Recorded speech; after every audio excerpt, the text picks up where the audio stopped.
नमस्कार। मध्य प्रदेश में Bharatiya Janata party damage control में लगी हुई है। बीजेपी के अग्रज नेता, शीर्ष नेता लगे हुए हैं कि मध्य प्रदेश में बगावतियों से कम नुकसान हो या बगावत ना हो। गृह मंत्री और बीजेपी के दिग्गज नेता अमित शाह अपनी हाल की यात्रा में पूरी तरह से डैमेज कंट्रोल में जुट गए। चाहे इंदौर हो, चाहे जबलपुर हो या ग्वालियर हो, हर क्षेत्र में वे बगावती लोगों से मिले, नाराज लोगों से मिले और उनसे चर्चा की। इंदौर में उन्हें ब्रिलियंट कन्वेंशन सेंटर में बागियों से चर्चा करने के लिए उन्होंने समय निकाला, जबकि यह समय उनका मुकर्रर था संभागीय स्तर पर बीजेपी के कार्यकर्ताओं से बातचीत करने के लिए। अमित शाह ने धार जिले की मनावर सीट से दावेदारी कर रही रंजना बघेल से मुलाकात की। रंजना बघेल से उन्होंने अलग से बातचीत की और जब पत्रकारों ने रंजना बघेल से पूछा कि आपको किस तरह मनाया गया, क्या कहा गया, तो उन्होंने कहा कि हमारी बातचीत तो पार्टी की जीत को लेकर हुई थी और माहौल अच्छा है। इसके पहले मनावर में रंजना बघेल कह चुकी थी कि मैं अपनी उम्मीदवारी निर्दलीय रूप से करूंगी। मैं बहुत नाराज हूं। मनावर में बीजेपी ने शिवराज कन्नौज को प्रत्याशी बनाया है और रंजना बघेल ये कह चुकी हैं कि उनका टिकट कटवाने में कैलाश विजयवर्गीय की भूमिका प्रमुख रही। कैलाश विजयवर्गीय ने अपने ही लोगों को टिकट कटवाने के लिए बहुत पहल की। ऐसा आरोप केवल वहीं नहीं लग रहा है, इंदौर 3 में भी लग रहा है और ये कहा जाता है कि कैलाश विजयवर्गीय ने इंदौर 3 की सीट पर कांग्रेस के नेता संजय शुक्ला के चचेरे भाई राकेश शुक्ला, गोलू शुक्ला के नाम से मशहूर है, उन्हें टिकट दिलवाया ताकि इंदौर में संजय शुक्ला की ताकत कम हो जाए और बढ़ जाए। इसी तरह इंदौर में आज अमित शाह ने धार और बुरहानपुर सीट के बागियों को भी बुलाया, उनसे बातचीत की। धार से बीजेपी ने नीना वर्मा को टिकट दिया है, जो विक्रम वर्मा की पत्नी है। उनको टिकट मिला तो बीजेपी के नेता राजीव यादव और बुरहानपुर से अर्चना चिटनीस को टिकट दिया गया तो मध्य प्रदेश बीजेपी के पूर्व अध्यक्ष नंद कुमार सिंह के बेटे हर्षवर्धन चौहान नाराज हो गए। तो बीजेपी अपनी सारी ताकत अभी झोंक रही है। चुनाव में अभी लगभग 3 हफ्ते हैं। बीजेपी को लगता है कि कहीं ये बगावती लोग पार्टी को नुकसान न पहुंचाए और 2-4 या मामूली सीटों के अंतर से बीजेपी बहुमत में आने से न रुक जाए। ये बात बीजेपी की तैयारियों से जाहिर है। आज इसी बारे में चर्चा करेंगे। हमारे साथ हैं ममता यादव जी, जो मल्हार मीडिया की सीईओ हैं और भोपाल की प्रमुख पत्रकार। ममता जी, स्वागत है। ये डैमेज कंट्रोल कितना कर पाए अमित शाह?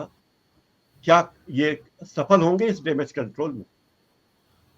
डैमेज कंट्रोल कितना कर पाए ये तो अगले 2-4 दिन में समझ में आएगा, लेकिन जिस तरीके से अमित शाह नाराज लोगों से मिले और उसके बाद नाराज लोग शांत हो गए, तो उससे ये लगता है कि डैमेज कंट्रोल कुछ हद तक कंट्रोल हो गया। जैसे आपने बताया कि रंजना बघेल ने भी बोला, फिर उधर जो सबसे बड़ी बगावत आई थी जबलपुर से, वहां भी मामला शांत हो गया है। लेकिन इस डैमेज कंट्रोल के पीछे अब जो अमित शाह ने मीटिंग करी और उसके बाद जो रिप्लाई आए कि हमसे तो सिर्फ जीत की बात हुई है, तो जब अमित शाह ने पहली बार परसों बैठक करी 2 दिन पहले भोपाल के कार्यालय में, तो उन्होंने 2 बातें बोली कि 150 से नीचे हमें सीट चाहिए नहीं, और दूसरा वो थोड़ा एक बोल गए, वो भास्कर के हवाले से खबर है कि अधिकारियों को कस के रखें नहीं तो ठीक नहीं होगा।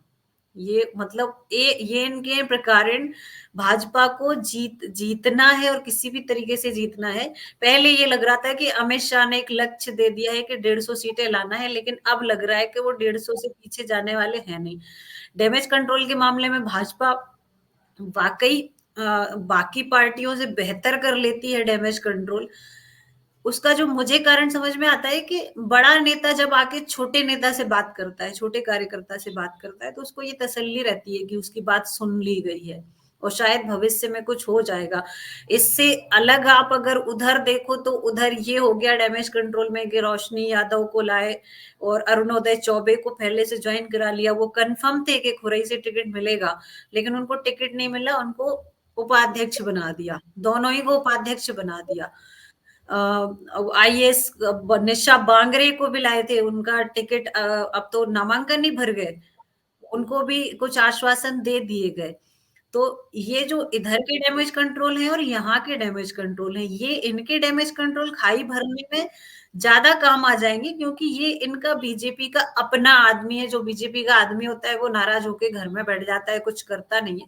लेकिन हम ये अगर 7 महीने पहले जाएं तब ये माहौल बना था कि भाजपा का कार्यकर्ता नाराज है तो वो सहयोग नहीं करेगा। तो शिवराज सिंह ने कहा था प्रदेश कार्य समिति की बैठक में, आप नाराज रहो कोई बात नहीं, सरकार नहीं आएगी तो ज्यादा मुश्किल हो जाएगी, लेकिन सरकार आ जाएगी तो आप बाकी चीजें दूसरी भी कर पाओगे।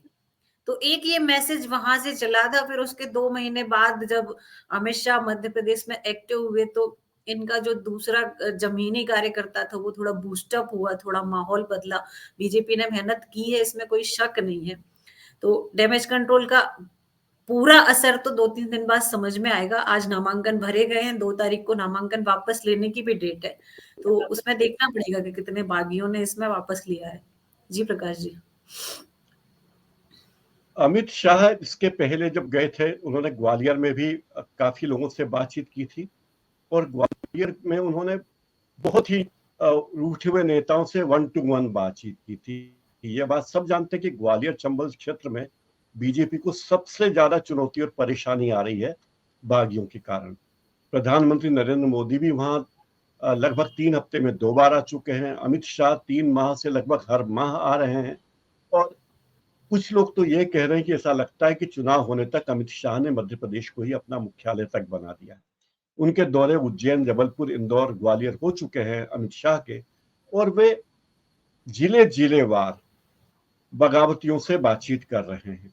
बगावतियों के बारे में ये कहा जा रहा है कि अगर बगावती उम्मीदवार मैदान में आए तो सीटों पर जीत हार का फैसला बहुत कम वोटों से हो सकता है और कम वोटों का अंतर होने की स्थिति में बीजेपी के लिए मुश्किलें खड़ी हो सकती है।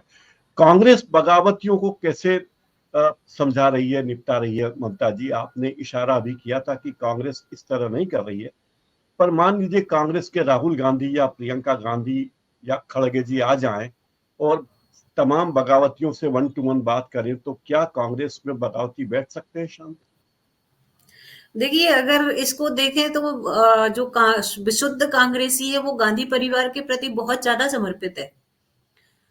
यहाँ तो एक जी पार्टी संगठन का मामला है, लेकिन यहाँ तो एक परिवार का मामला है। जो विशुद्ध कांग्रेसी है, अगर उससे प्रियंका गांधी या राहुल गांधी इधर आना तो दूर, हाँ फोन पे भी बात कर ले तो भी वो तसल्ली पकड़ के बैठ जाएगा, वो उतने हाँ में भी मान जाएगा।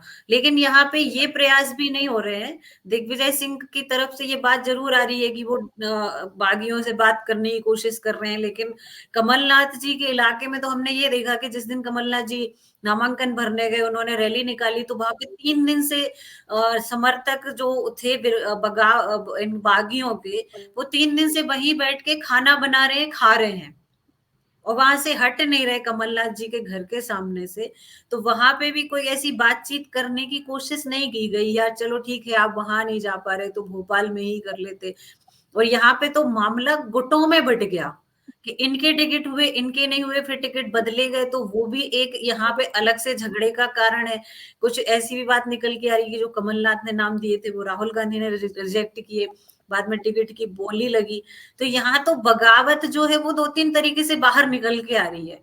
बीजेपी का बस ये है कि जिसको टिकट नहीं मिला है वो नाराज है, उसके समर्थक नाराज हैं, तो उसको हैंडल कर लेंगे। सिंधिया गुट के लोगों को सिंधिया ने पहले ही बोल दिया था, सिंधिया को भी काम दे दिया गया होगा कि आप अपने गुट के बागियों को समझाएं, क्योंकि जिनकी रिपोर्ट नहीं थी सही उनको नहीं दिया टिकट।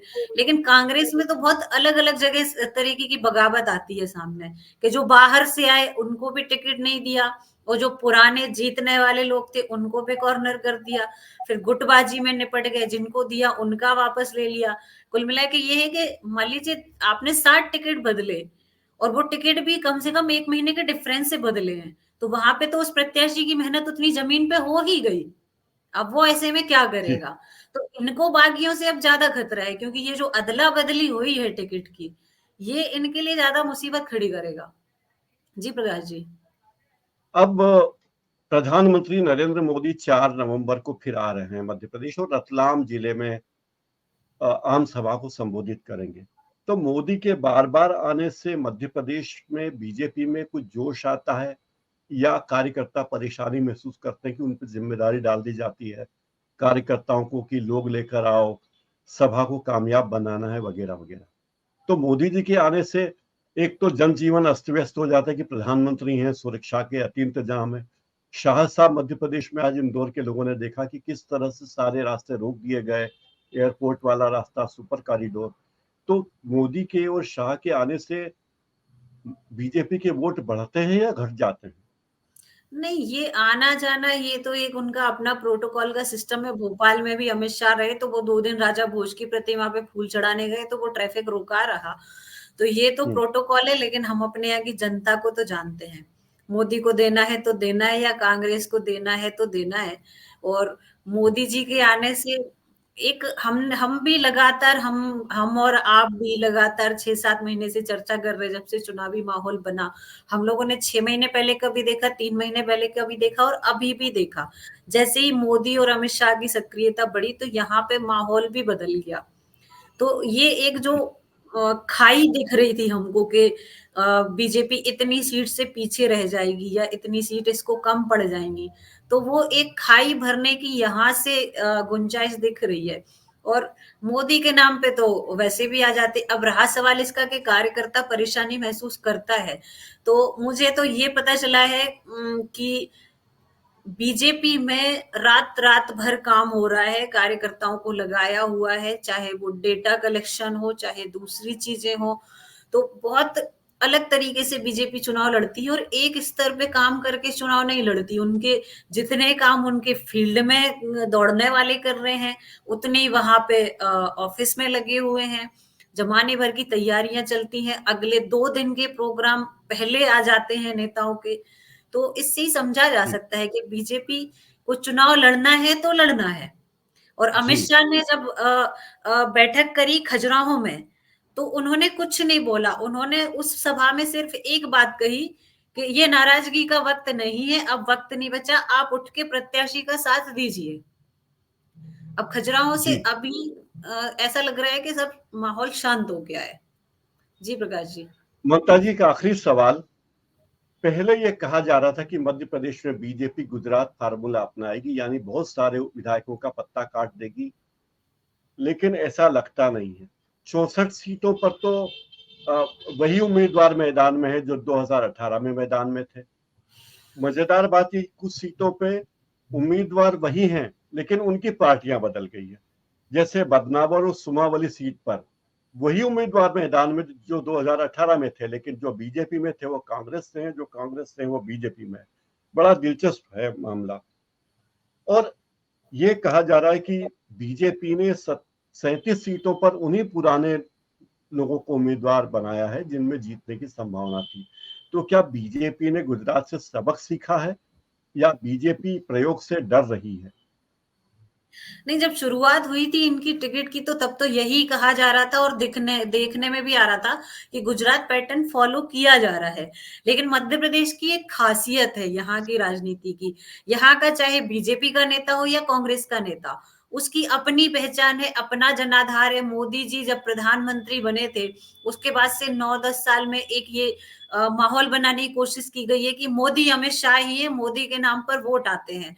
लेकिन मध्य प्रदेश के तो शिवराज सिंह सहित कई ऐसे विधायक हैं जिनके अपने कारण वोट आते हैं, चाहे वो गोपाल भार्गव हो, चाहे भूपेंद्र सिंह हो, चाहे गोविंद राजपूत हो या आपके गोविंद सिंह हो। और इस बार तो रामनिवास रावत को भी टिकट दिया है।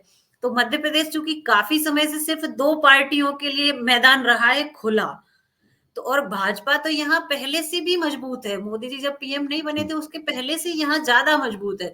तो यहाँ के नेताओं की अपनी एक क्वालिटी है, उनके उनके पास अपना जनाधार है।